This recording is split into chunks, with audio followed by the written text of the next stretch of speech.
Guys, welcome back to another podcast episode. I know it's been a little while since we've been on, but today I have a pretty exciting one. We have Cindy Schneiderman on today. She's been doing telesales for quite a while now and has been doing it very successfully. So we're really excited to have her share some tips, how her and her team and her agents succeed, and kind of take a look into that. As we know, many of you are selling over the phone, especially due to the pandemic. So Cindy, do you want to introduce yourself?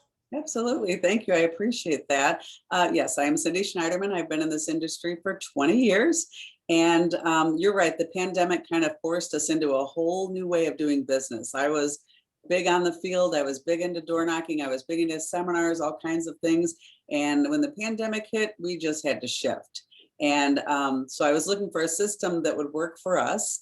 And we were able to, work with IFG and be able to find what works. And there's so many things that I can tell agents to do and not to do, and just by watching what my agents do. So, for instance, when we start the agents, we have a script that we work with.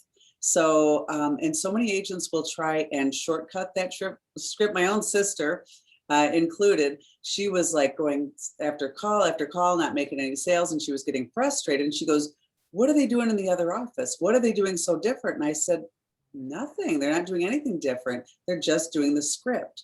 So I had a talk with her and some people in the other office and got her to do the script, which she was on the phone for over 45 minutes. And to agents, that seems like a long time, but there's a lot of points that need to be hit. So basically they're able to hit all those pain points for the client.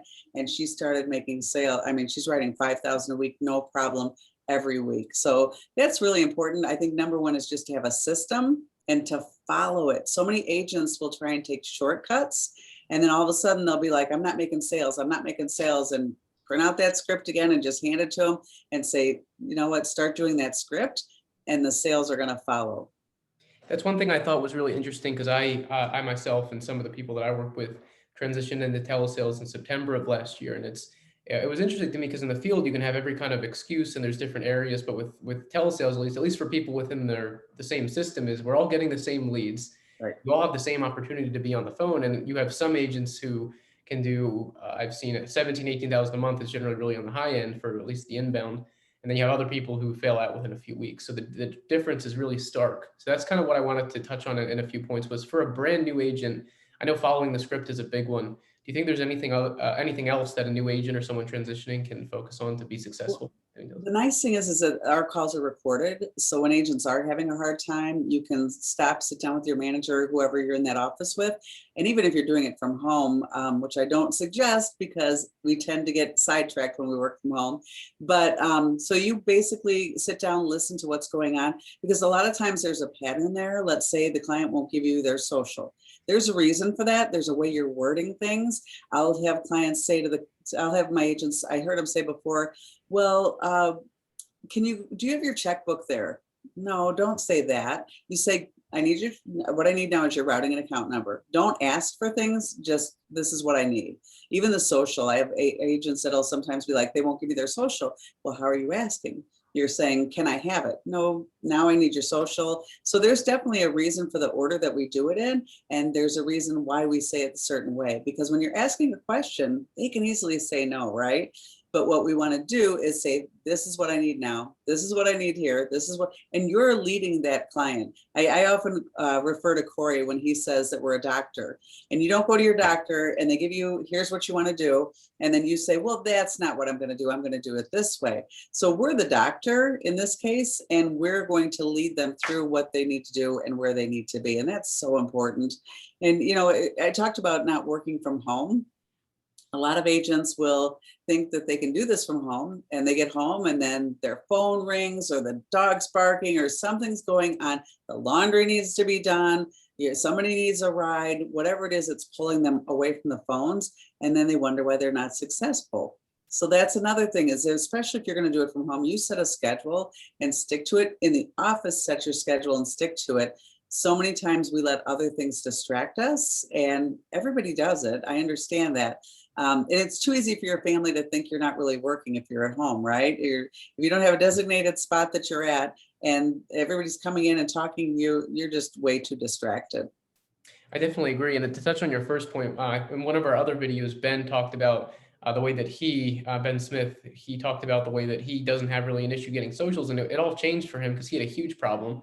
Then he just started his way of doing it was explaining what HIPAA is, and that's like this is why we need it, and that's something that's worked really well for him. Is you say Right. it authoritatively, and if you get any pushback, you just lead into this is why we need it, this is how we use it. It's not going to get shared, and then he really hasn't had an issue. It's just this basic 2 paragraph script that he uses, so that's something that's worked really well for him. And again, it's interesting because he had a huge issue before he did this one little thing, and it changed pretty drastically. So telesales in particular, you don't really have the breathing room that you have in the field. You have to do things right, or the client will lose trust, or you don't have that personal face-to-face connection. So are there any common mistakes that you see a lot of telesales agents make, or misconceptions when people first get into it? I think that people just think that every call that comes through is going to be simple. All I do is just say the script and I'm going to make the sale. No, it still takes you actually going over things with the client, building rapport. I see a lot of agents that will just fly through a script and never build any rapport, and then they wonder why the client doesn't give them a social, because they don't trust them. So when you're building rapport, talking about their family, their kids, their spouse, maybe their spouse passed away, did they have insurance? All those things are going to build rapport and make you look more like a person than just somebody on the other end of the phone. So when you can make it more personal for that client, find out their needs. Do you want to be buried or cremated? Don't just assume they're going to want this. And I love that we can go on to, is it parting.com? I'm trying to think of the website. I think you're correct. Yeah. Yeah, where you can actually look up and see this is what a funeral is going to cost in your area. And do you want to have just something at the church, or do you want something at the funeral? So then you're making them think about it, and you're making them realize that, oh, well, gosh, I never thought about that. I don't want my family to have to worry about all of this. And just remind them throughout the conversation that we're so good we're doing this, because now you're taking that burden off the family. They're going to be grieving over you. The last thing we want is for them to be having to wonder how we're going to pay for everything and what did mom or dad want. So those are all really important points, that you're making it more real to the client and that you're making it more personal to them, to what they want. Okay, and definitely on that note, I know everyone uses their own, but what are some of your favorite carriers to use when you're selling telesales, and why? Telesales, Rural Neighbors is really good because it's just a simple phone interview, and they'll take things like clients that are on gabapentin. Know your products is really important. There's certain carriers, like if somebody's on gabapentin, I'm not going to put them on a Forester's plan or Mutual of Omaha, because of the fact that they're going to put them as graded. And so we don't want that. So know who will take certain things. I know for us, we use the FEX tools, which is a lifesaver. So guys, if you don't have something where you can plug in what the client, their age, the area they're in, what they're looking for, and then all of their medications, that saves us so much time. You know, I had one agent that called me. He had just started telesales, and he was trying to go on his phone and look at every single carrier to figure out what's going to be the best. I said, quit doing that. Go on to FEX tools, get a subscription, and start doing it that way. You're going to save yourself so much time, and it's very inexpensive. And to me, it's like, okay, well, this client has COPD. I don't want to put him here. I'm going to put him here. So definitely Royal Neighbors is a big one for us. We do some Liberty Bankers Life. I'll do Mutual of Omaha if the client is like in their lower 50s. If they're not good on the computer, it's going to be a nightmare because they have to sign. So make sure you're aware of what your client can do. And a lot of times they'll say, oh, I'm really good at it. And you're going to be on the phone for an hour and a half trying to figure out how to get that app through, because they have to sign it on their end. It has to come from them, where companies like Mutual of Omaha, I'm trying to think of the other ones that we've been using a lot of, not Mutual of Omaha, sorry, Royal Neighbors. It's a simple, I'm going to write it all down. We're going to call, we're going to get them on the phone. We're going to do this phone interview, and make sure you let the client know what to expect, because the last thing you want is your client gets to one question and they say yes to it because they don't understand the question. Have you had a heart attack or stroke in the last 2 years? Yes. Well, their stroke was 10 years ago, but they're saying yes, and that's going to stop things. So make sure that you walk through that application with your client and let them know what to expect. Let them know at the very end, they're going to ask the 4 coronavirus questions. Have you had it in Royal Neighbors case, it's 30 days. Have you been asked to self-quarantine in 30 days? So all those things, so you're preparing them, is going to make that phone call go a lot smoother. And I love Royal Neighbors because we get an answer immediately. Right away, we know, okay, they're approved, or, we've been doing some with the CVS plan. We've been doing that. And then for guaranteed issue, there's options for that too. So there's a So for lot of, those graded cases, because Rural Neighbors, really, the graded product's only available in a few states. Is there a favorite carrier? Do you typically more lean towards GI more? Is there like a GTL kind of carrier that you use for those cases? GTL's Yeah. the carrier. Right.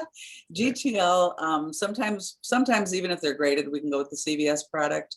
So it just depends. That's where you want to put it in and figure out what's going to be the best option for them. But just like I said, be aware. And if you're new, reach out to people, reach out to me or ask, what's going to be best for this plan. I have a lot of agents that do that. And so that's what we're here for, is to help them grow, help them get better, help them understand what they're doing. Because if you're trying to do this on your own, you'll get frustrated, and that's understandable. There's going to be days where you just want to throw the computer and just know once you get past those days, it's just making you better. And the agents that stay the long haul, like, do you know how many times my sister wanted to quit this business? Oh my gosh. And it's because it's not simple. But once you learn it, it is. Once you learn it, it's like, oh, I could do this. She could do it in her sleep now. And thank God she didn't, because she got her taxes done this year and her income doubled. And she was like, oh my gosh, I didn't even realize it. I'm like, that's insurance. That's what happens. So it's a fun business. It definitely is. And that's, I think one thing I want to touch on with that, with the high production, is for persistency. I think everyone has different ways that they try to increase theirs. What are some of the ways that you and your agents try to keep persistency high, especially with telesales, where it can, at least the stigma is that it's a little bit lower? Right. With telesales, you absolutely want to send out a packet after every sale. You want to send out a packet that's going to have, I think I have one here, like this one happens to be American Amicable. We'll send a folder. I always send magnets. This is huge, guys. Send magnets to your clients, because they will keep this forever. I've had clients that have had my magnet on their fridge for 10 years. And so send the magnet with it, send the folder, put your business card in there. All those things are really important, because that's you getting in front of them. It's them realizing what they're getting is actually important. And I love it's actually it is the Innovative Solutions Plan, where they'll put in their I'm your policy, I'll be here when you're, all those little things. And so that's really important, because if you're not, as soon as they get off that phone with you, they're not thinking about it. They're not thinking, just like, don't let them call you, don't let them say, call me back. They're not going to answer. That's a whole nother story. I'll tell you about that. But make sure you send a whole packet out that says, this is what you're getting.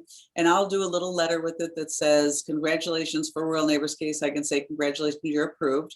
Or you should get your policy within 7 to 10 days. If you have any questions, call me. Or when I put it through, even Innovative Solutions, the plan for American Amicable, I love that, because it'll tell us right away that they're approved. Once in a while, it'll say it has to go to underwriting, but more than likely it says they're approved. So then I can send out a letter that says, congratulations, you've been approved, your policy's coming. And they love seeing that, because a lot of people aren't sending mail anymore. And so when they get something in the mail that you typed out or written out or whatever and signed it on the bottom and sent a business card and a magnet with it, then you're real to them. And then they know they can call you and tell them, I'll put you in my phone. So when you call me, I know who you are. Here's my cell number. I give all my clients my cell number, because I want them to be able to reach me. And I'll tell them that they're going to get that magnet wherever I threw it. They're going to get that magnet, because when they pass away, their family may not find their folder right away, but they're going to see my magnet on the fridge, and they're going to say, this has to be life insurance. I better call to see what mom had or dad had or whoever. So it's just important to do all those little things to just let them know that you're not just getting off the phone and you're done with them. You're actually going to send something. You're going to follow up with them. You're going to make sure you make them understand that this is very important. Yeah, when I was in the field, you can get those magnets on Amazon for like, I think some people have the misconception you have to order the business cards with the magnet. I just got normal business cards off Vistaprint for like 20 bucks. And then went on Amazon, you get a huge box of the magnets. And then there you go, you have magnet business cards. So there's really no Right. excuse to do something like that. It's really easy. And And then, Vistaprint will do the magnets too. That's why I've been ordering them.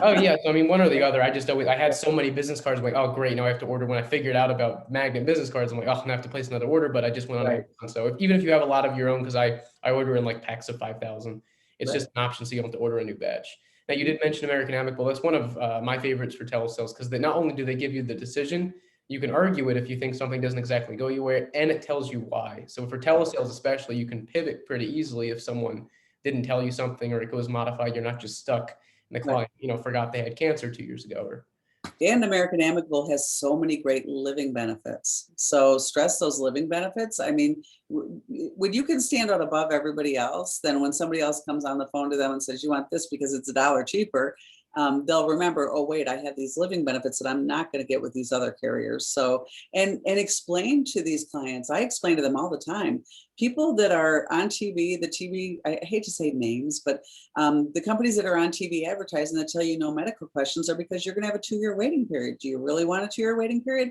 No.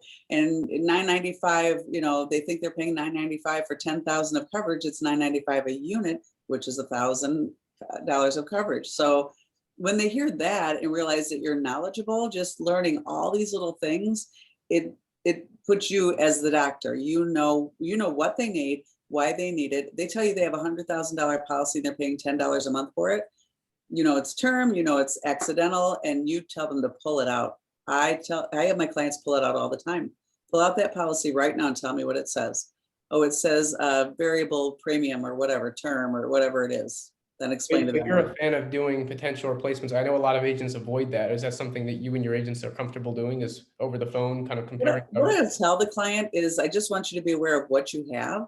And you can absolutely keep that because you're paying $10 a month for it, but we need to add something permanent to that also. We need to make sure you have something that's going to go longer, that's going to outlast that plan, because they can have more than one plan. So let them know that's very inexpensive. Of course, you want to keep that because you have, maybe they have 5 or 6 more years left on it, but let's get something that's going to go forever and lock it in now because you're young today and you're still healthy today.